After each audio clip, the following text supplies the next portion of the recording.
Morning student, आप लोग के लिए ये यंग माइंड्स स्टडी पॉइंट पर 2022 आंसर की लेकर आए हैं मैथमेटिक्स का, जो 17 फरवरी 2022 को ये एग्ज़ाम हुआ है। तो हम चाहेंगे कि आप जितना भी सही करके आए हैं या फिर जो भी संख्या है, आप इसको देख करके मिला लीजिए कितना सही हुआ है, और प्लीज़ कमेंट करके ज़रूर बताइएगा कि कितना आपका सही हुआ है।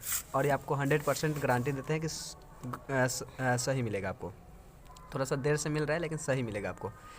सबसे पहले हम स्टार्ट करते पहला है, यदि भाग एल्गोरिथम ए बराबर बी क्यू प्लस आर में, तो इसका हम सही करके मतलब यहाँ रखें, आपका 9 आंसर सही हो जाएगा, ऑप्शन नंबर ए। फिर दूसरा 156 का भाज्य गुणनखंड में 2 की घात क्या है, तो 2 की घात आपका 2 हो जाएगा। अगला क्वेश्चन है, निम्नलिखित में कौन अपरिमेय संख्या नहीं है, तो आपका ये अपरिमेय संख्या नहीं है ये, क्योंकि ये परिमेय है। इसको काटिएगा तो निकल जाएगा ये रूट से। उसके बाद इसका 0.105 का पी बटा क्यू, तो ये आपका ऑप्शन नंबर बी सही हो जाएगा। आप अपना मिला लीजिएगा जरूर। निम्नलिखित में कौन परिमेय संख्या है, तो परिमेय संख्या आपका 100 का वर्गमूल 10 निकल जाएगा, मतलब 10 प्लस में किसका दशमलव प्रसार शांत है, तो ये आपका 15/1600 का दशमलव प्रसार शांत है। अगला क्वेश्चन है, दो धनात्मक पूर्णांकों का ए और बी के लिए मसा, तो ये मसा गुना लसा बटा ए बी, तो आपका ऑप्शन नंबर ए सही हो जाएगा, एक आंसर आएगा इसका। 8 नंबर, निम्नलिखित में कौन सा युग्म सहअभाज्य है, सहअभाज्य जिसका मौसा 1 होता है, तो ये 18 और 25 का मौसा 1 हो जाएगा, सहअभाज्य हो जाएगा आपका। निम्नलिखित में से कौन यौगिक संख्या है, यौगिक संख्या क्योंकि भाज्य संख्या को यौगिक संख्या कहा जाता है, तो ये 21 7 3 21 1 से कटेगा, तो ये भाज्य है, 21 यौगिक संख्या हो जाएगा।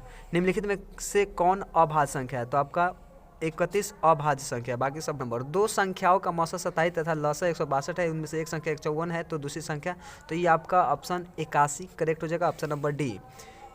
याद रखिएगा कि हम सेट ए के लिए बता रहे हैं, इसलिए आप लोग अपना देख लीजिएगा और क्वेश्चन को मिला लीजिएगा। 12 नंबर है, संख्या 12, 15 और 21 का मौसा, तो 12, 15 और 21 का मौसा 3 होगा, ऑप्शन नंबर ए। 13 नंबर, किसी धनात्मक पूर्णांक q के लिए प्रत्येक धनात्मक विषम पूर्णांक का रूप होता है, तो ये आपका 6q सम है, उसमें एक जोड़ दीजिएगा तो विषम हो जाएगा, इसलिए ऑप्शन नंबर सी सही हो जाएगा। 14 नंबर, प्रत्येक परिमेय संख्या होती है तो एक वास्तविक संख्या होती है। 22/7, तो 22/7 एक परिमेय संख्या है, 22/7 क्योंकि पाई एक अपरिमेय संख्या है, लेकिन उसका मान 22/7 परिमेय होता है, सही हो जाएगा। द्विघात बहुपद के शून्यकों की संख्या कितनी होती है, तो द्विघात बहुपद के शून्यकों की संख्या 2 होती है। निम्नलिखित में से कौन बहुपद नहीं है, तो ये आपका बट्टा में चर नहीं होना चाहिए, बहुपद ये सी नंबर नहीं है। 18 नंबर, यदि पी एक्स क्यू एक्स और जी एक्स ये दिया है, तो यूक्लिड वाला है आपका, तो इसका घात p/x, मतलब आपका 4 सही हो जाएगा, ऑप्शन नंबर बी। 19 का आपका आंसर हो जाएगा, यदि बहुपद px का एक शून्यक -2 है, तो निम्नलिखित में से कौन px का एक गुणनखंड होगा, तो ये आपका x+2 हो जाएगा, x+2 हम यहाँ निकाल दिए हैं, ऑप्शन नंबर बी सही हो जाएगा आपका। 20 नंबर, यदि बहुपद x² - 4x + 1 के शून्यक अल्फा बीटा हो, तो alpha into beta c by ये होता है फार्मूला, c/1/1, मतलब ऑप्शन नंबर बी सही हो जाएगा, एक आंसर। फिर आपका 21 नंबर, यदि बहुपद इतना के शून्यक हो, तो इसका formula alpha into beta plus beta into gamma plus gamma into alpha, ये आपका फार्मूला होता है c/a, मतलब -3/6, आपका आंसर निकालिएगा तो -1/2 आंसर सही हो जाएगा। यदि बहुपद इतना के शून्यक तो हो, तो ये हम निकालते हैं, यहाँ मान निकाले हुए हैं, आप देख सकते हैं -4 आंसर आया है, मतलब ऑप्शन नंबर सी सही है। 23 नंबर, यदि बहुपद इतना के शून्यक एक दूसरे के व्युत्क्रम हो, तो क्यू का मान, तो क्यू का मान हमने यहाँ निकाले हुए हैं, -1 आएगा, ऑप्शन नंबर ए सही हो जाएगा। 24 नंबर, निम्नलिखित में से कौन एक द्विघात बहुपद के शून्यक -2 और 6 है, तो अब निकालिएगा बहुपद, तो बहुपद ये आपका हो जाएगा, ऑप्शन नंबर ए। फिर 23 नंबर, रैखिक समीकरण युग्म इतना इतना के कितने हल होंगे, तो इसका आप देख लीजिएगा, तो ये कोई हल नहीं होगा, क्योंकि a1/a2 बराबर के किस मान के लिए समीकरण इतना और इतना एक अद्वितीय हल होगा, तो ये आपका k बराबर 6 के लिए एक अद्वितीय हल होगा। 27, यदि दो रैखिक समीकरणों के लेखा चित्र यदि समांतर रेखा हो, तो हलों की संख्या होगी, तो हलों की संख्या आपका कोई हल नहीं होता, मतलब इनमें से कोई नहीं। x - 4 = 0 का आलेख कैसी रेखा होती है, तो ये होगा x = y = 4 हो जाएगा, मतलब x अक्ष के समानांतर आपका हो जाएगा, ऑप्शन नंबर ए सही। 29 नंबर, यदि 2x इतना हो, तो मतलब x और y का मान, तो आपका x = -2 और y = 5, ऑप्शन नंबर डी सही हो जाएगा। 30 का, निम्नलिखित में से कौन द्विघात समीकरण नहीं है, तो नहीं है आपका ऑप्शन नंबर सी, बाकी सब द्विघात समीकरण है। के किस मान के लिए द्विघात समीकरण इतना के मूल समान है, तो हम निकाले हुए हैं, +-4 हो जाएगा, ऑप्शन नंबर आपका बी सही हो जाएगा। 32 नंबर, यदि x - y = 6x², तो इसका आंसर हम सॉल्व किए हुए हैं, आपका ये आंसर थोड़ा सा डाउटफुल है, थोड़ा सा 33 नंबर का हम बताते हैं। द्विघात समीकरण इतना के मूल होंगे, तो मूल आपका हो जाएगा ऑप्शन नंबर ए -6 और 3। 34 नंबर, द्विघात समीकरण इतना के मूलों की प्रकृति होगी, तो ये अवास्तविक हो जाएगा। इसमें कौन समांतर श्रेणी नहीं है, तो समांतर श्रेणी ये नहीं है आपका, ये समांतर श्रेणी नहीं है, बाकी सब समांतर श्रेणी, ऑप्शन डी सही हो जाएगा। यदि किसी समांतर श्रेणी का nवां पद, तो हम निकाले हुए हैं -3, ऑप्शन नंबर बी सही हो जाएगा। 21, समांतर श्रेणी का पद शून्य है, तो 8वां पद शून्य हो जाएगा, आप डायरेक्ट भी निकाल सकते हैं इसको। समांतर श्रेणी का कौन सा पद, चौथा पद क्या होगा, तो चौथा पद आपका हो जाएगा, चौथा पद हो जाएगा √112। यदि इतना किसी समांतर श्रेणी के 3 पद क्रमांक हो, तो ए का मान, तो हम निकाले हुए हैं, ए का मान आपका 4/3 हो जाएगा, मतलब ऑप्शन नंबर बी सही है। 40 नंबर, यदि समांतर श्रेणी का प्रथम ए और सार्वंतर डी हो, तो प्रथम n पदों का योगफल, तो ऑप्शन नंबर ए, ये फार्मूला ही पूछ दिया था आपसे। 41 नंबर, युगपद रैखिक समीकरणों के निकाय इतना अनगिनत हल, अनगिनत हल मतलब सभी बराबर होते हैं, मतलब ऑप्शन नंबर डी सही हो जाएगा। 42 नंबर आपका ये हम सॉल्व किए हुए हैं, x = 11, ऑप्शन नंबर सी सही हो जाएगा। 43 नंबर भी हम सॉल्व किए हुए हैं, आपका आंसर इसका 2.5 सेंटीमीटर, 2.5 सेंटीमीटर, मतलब ऑप्शन नंबर सी सही हो जाएगा। 44, यदि एक समचतुर्भुज के विकर्ण, तो ये आपका हम सॉल्व किए हुए हैं, ऑप्शन नंबर सी सही हो जाएगा, भुजा उसका। 2 समरूप त्रिभुजों में ABC और PQR के परिमाप इतना है, तो उसका भुजा तो हम आपका सॉल्व करके रखे हुए 15 सेंटीमीटर आ जाएगा। 46, एक समबाहु त्रिभुज का क्षेत्रफल 4√3 सेंटीमीटर है, तो इसकी परिमिति क्या होगा, इसकी परिमिति 12 सेंटीमीटर हो जाएगा, क्योंकि इसकी भुजा 4 आ जाएगा। 47, 12 सेंटीमीटर त्रिज्या वाले अर्धवृत्त की कुल परिमिति होगा, तो कुल परिमिति आपका ये हो जाएगा ऑप्शन नंबर बी, पाई +2 और भुजा होता है तो 12 सेंटीमीटर। 48, एक वृत्ताकार वलय की बाहरी एवं भीतरी त्रिज्या R एवं r है, तो वलय का क्षेत्रफल होता है पाई × R² - r², option number C सही होगा। 39, किसी वृत्त के केंद्र से 8 सेंटीमीटर लंबी जीवा की न्यूनतम दूरी 3 सेंटीमीटर है, तो वृत्त का व्यास हो जाएगा, तो त्रिज्या इसका त्रिज्या 5 सेंटीमीटर होगा, तो इसलिए इसका व्यास हो जाएगा 10 सेंटीमीटर। 50 नंबर, 2 वृत्तों के क्षेत्रफलों का अनुपात 9:4 है, तो इनकी परिधियों का अनुपात, तो ये रूट अंडर कर देता है तो निकल जाता है, तो 3:2 हो जाएगा, ऑप्शन नंबर ए सही हो जाएगा। 51 नंबर,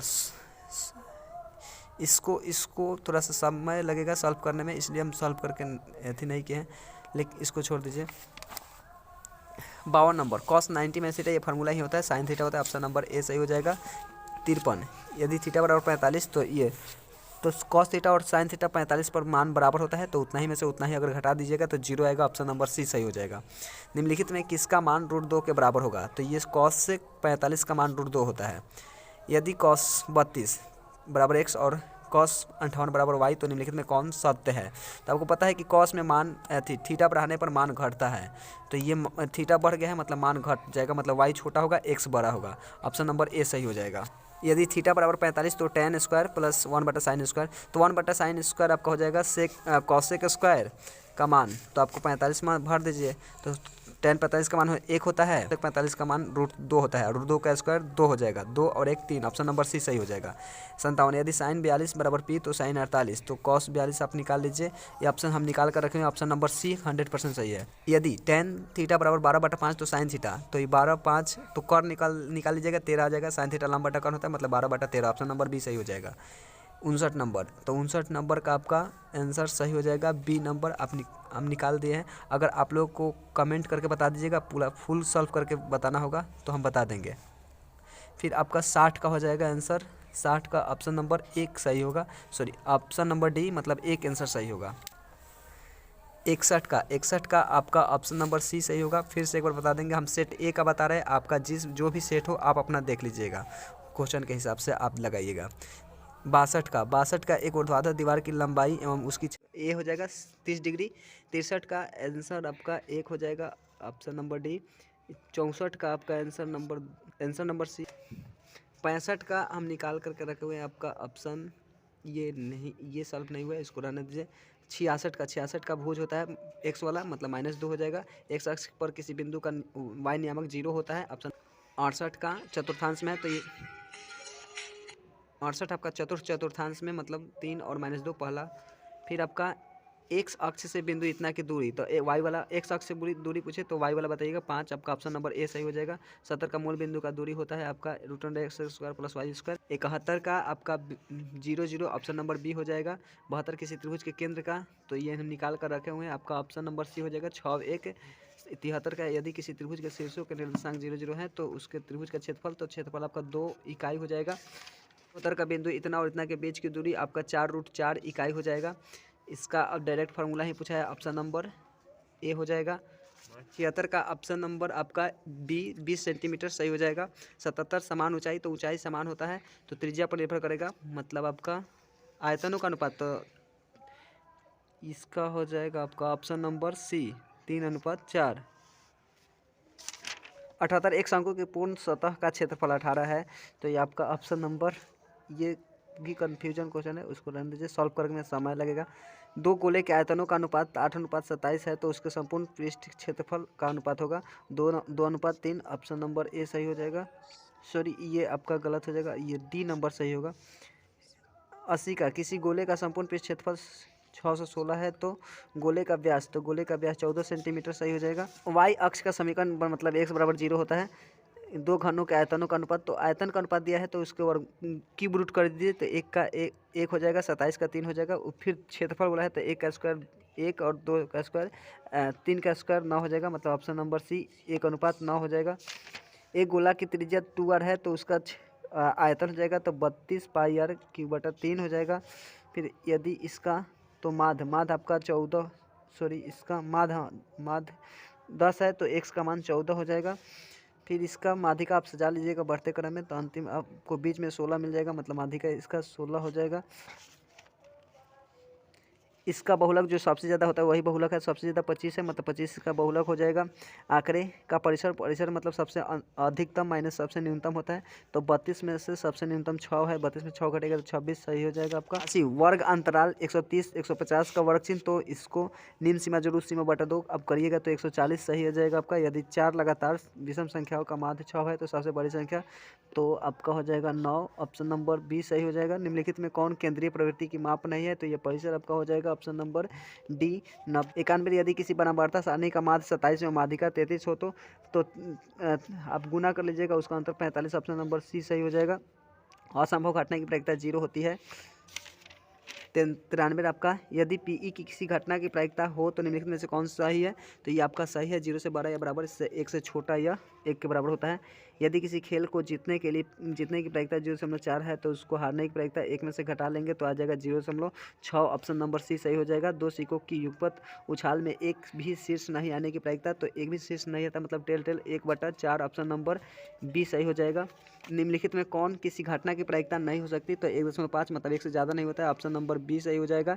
अंतः स्पर्श करने वाली वृत्तों की कितनी उभयनिष्ठ स्पर्श रेखा है, तो अंतः स्पर्श 1 हो सकता है, ऑप्शन नंबर ए सही हो जाएगा। 98 का इसको सॉल्व कीजिएगा तो ऑप्शन बी 4 आंसर आएगा इसका। समांतर श्रेणी 2 4 6 के प्रथम 11 पदों का योगफल, तो 242 आपका ऑप्शन नंबर बी सही हो जाएगा। 100 यदि किसी अर्धगोले की त्रिज्या r हो तो उसके संपूर्ण पृष्ठ का क्षेत्रफल आपका हो जाएगा 3 πr²। तो आई होप कि आपको ये अच्छा लगा होगा, तो प्लीज़ अपने दोस्तों में शेयर करें और सभी को ये चेक करने में हेल्प करें, और कितना आया ज़रूर कमेंट करके बताएं। Thank you watching this video.